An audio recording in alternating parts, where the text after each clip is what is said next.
Assalamu alaikum wa rahmatullahi wa barakatuh.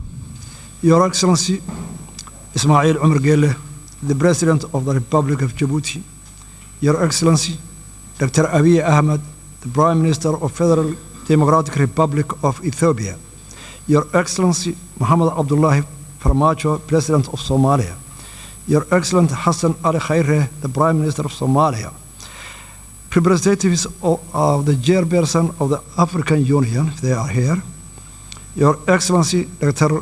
Wargane Gebeyaho, the Executive Secretary of IGAD.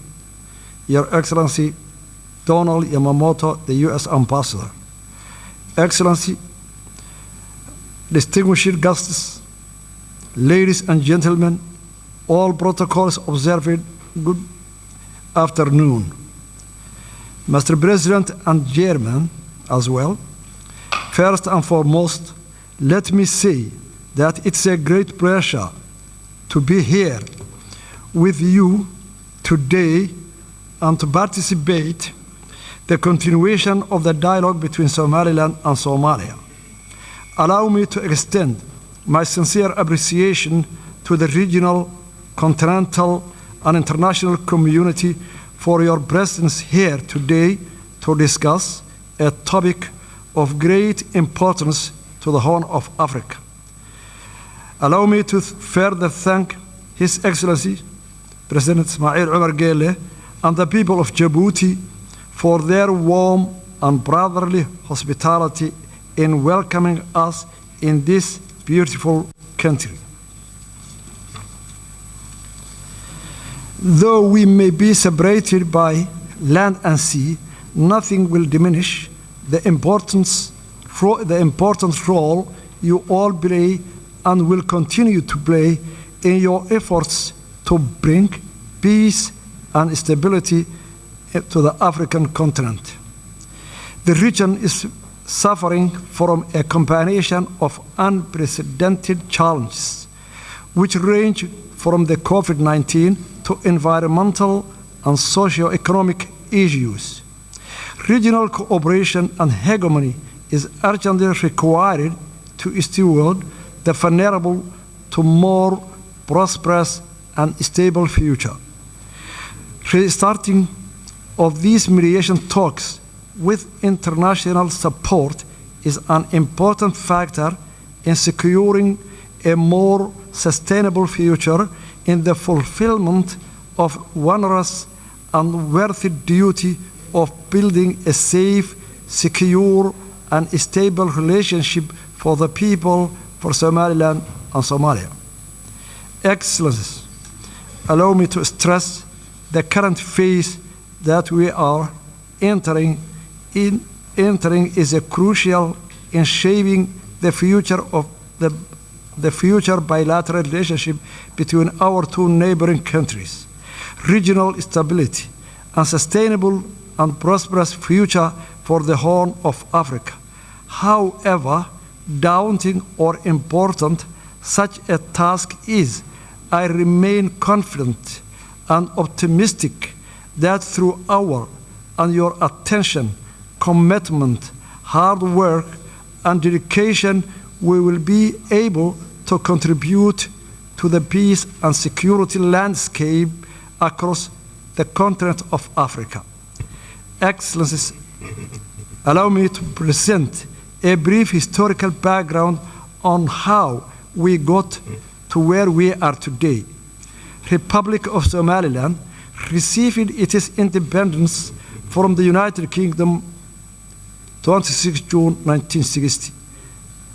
Notification of that independence was duly registered with the United Nations, and 35 countries recognized Somaliland.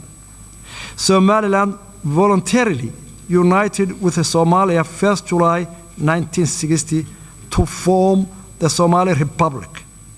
The union was not legally binding, as the Act of Union was never formally signed.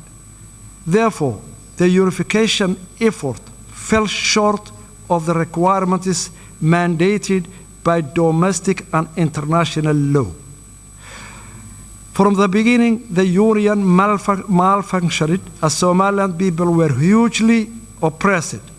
The people of Somaliland expressed their displeasure with the union by overwhelming voting against the new constitution in the referendum held in 1961 and followed full-scale struggle against the Somali Republic.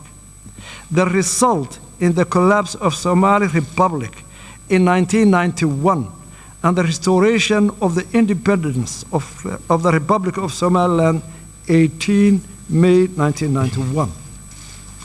Since restoring our independence, Somaliland, with its scarce resources and with limited international support, has embarked on a steady, incremental, and progressive agenda of conflict resolution, peace building, and state building, and established good governance and functioning government institutions. We conducted a constitutional referendum in which 97% of Somalilanders voted to support the constitution and the independence. Somaliland, during that period, has made rounds of multi-party free and fair elections, including 3 rounds of presidential elections, 2 rounds of local council elections, and a parliamentary election. Republic of Somaliland has created a conducive environment that enabled a thriving private sector and an inflow of international investment. Somaliland has played an important role in the peace and security of the region and has been a reliable partner in the fight against terrorism, piracy, human trafficking, money laundering, and other forms of organized crimes. Unfortunately, instead of appreciating all those efforts and contributions made by the Somaliland people for the last 30 years, Somalia was in a constant war against the development of Somaliland, economically, security, investment, and this deepened the mistrust and animosity between the two countries. Ever since Somaliland entered hastily into a voluntary union with Somalia, the Somaliland people has been at the receiving end of injustice, discrimination, and state-sponsored genocide at the hands of the Somali government. Evidence of the widespread war crimes committed against the people of Somaliland has been fully documented by the United Nations Special Rapporteur for Human Rights and forensic team from Physicians for Human Rights and Somaliland War Crime Commission. The acts of genocide perpetrated by the Siad Barre regime and are memorialized in more than 200 mass graves in our country. The mass graves, which are still being unearthed, will forever testify to the crimes against humanity committed by the government of Somalia against the people of Somaliland. Therefore, in approaching this present situation in Somaliland and Somalia, it's necessary to have a proper regard to the past and learn lessons from it.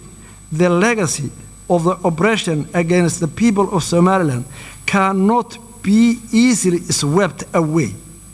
Rather, they must be acknowledged and taken into account when considering Somaliland people's rights to self-determination and independence.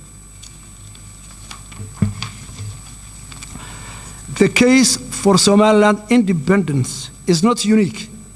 This fact is also acknowledged by the African Union mission to Somaliland in 2005. That concluded the situation was sufficiently unique and self-justified in African political history, that the case should not be linked to the notion of Pandora's box. It recommended that the African Union should find a special method of dealing with this outstanding case at the earliest possible date. Furthermore, the 2005 African Union Fact Mission to Somaliland reported that the plethora of problems confronting Somaliland are in part the legacy of political union with Somalia that malfunctioned and brought the destruction and ruin, thereby overburdening the population of Somaliland. Somaliland's claim to independence depends on part its circumstances, including the brief but legal period of independence in 1960.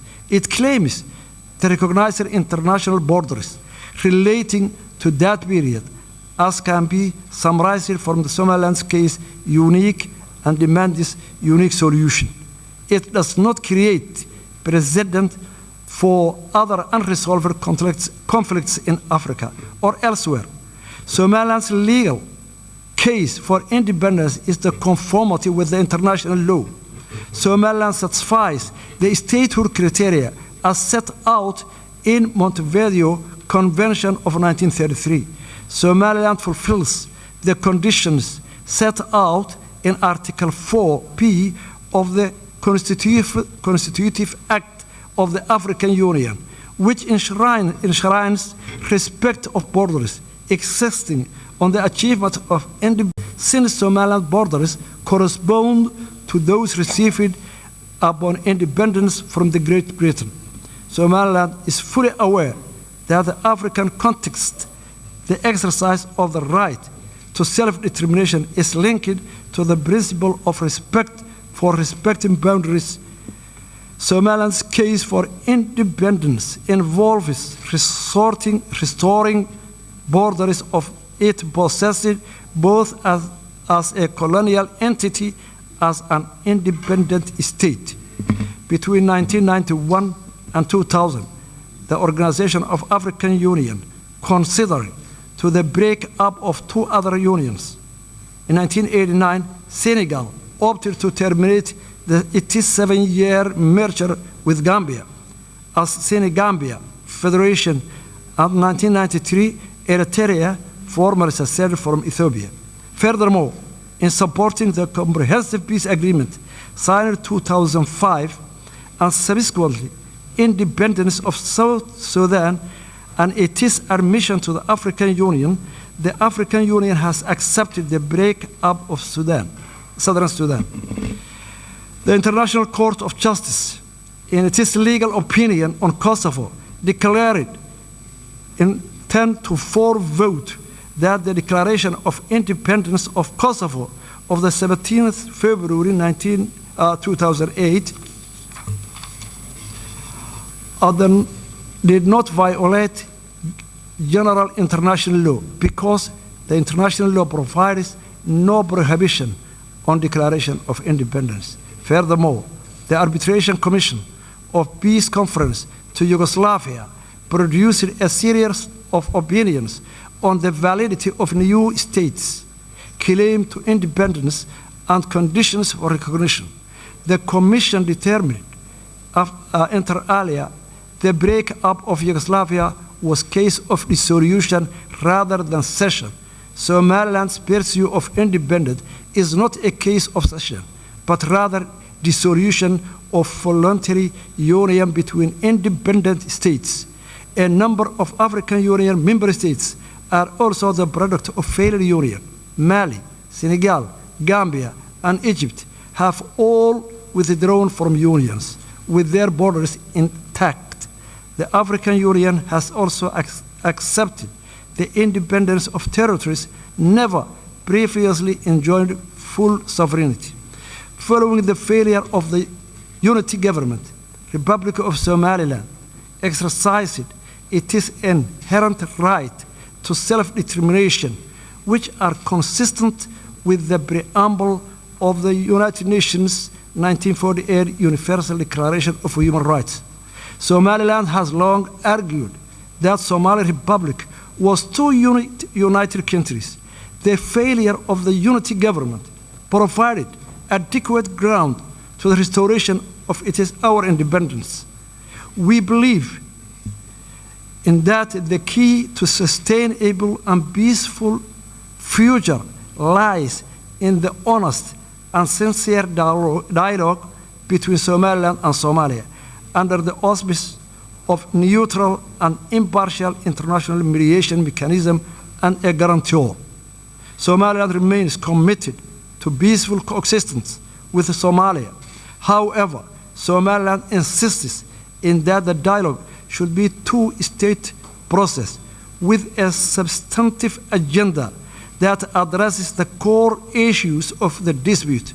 Today, how can we proceed to this dialogue if the previously signed agreements in London, Istanbul, Accra, and Jabuuti were not implemented yet? We cordially propose that a serious mediation mechanism and a guarantor should be in place for this new round dialogue.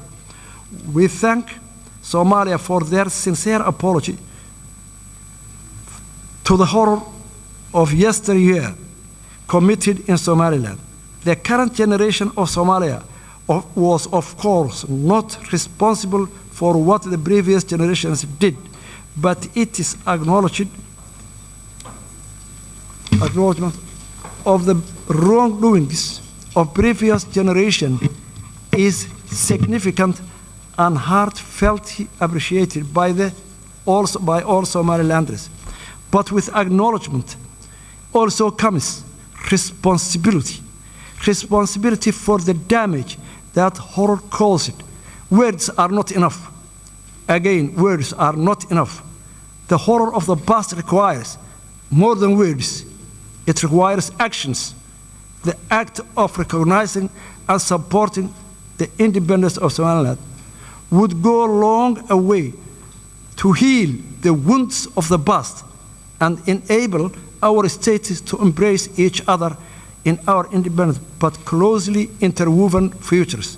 I am confident that we can build a bright future together as a brotherly, neighboring nations and for our own people and our region. Thank you very much.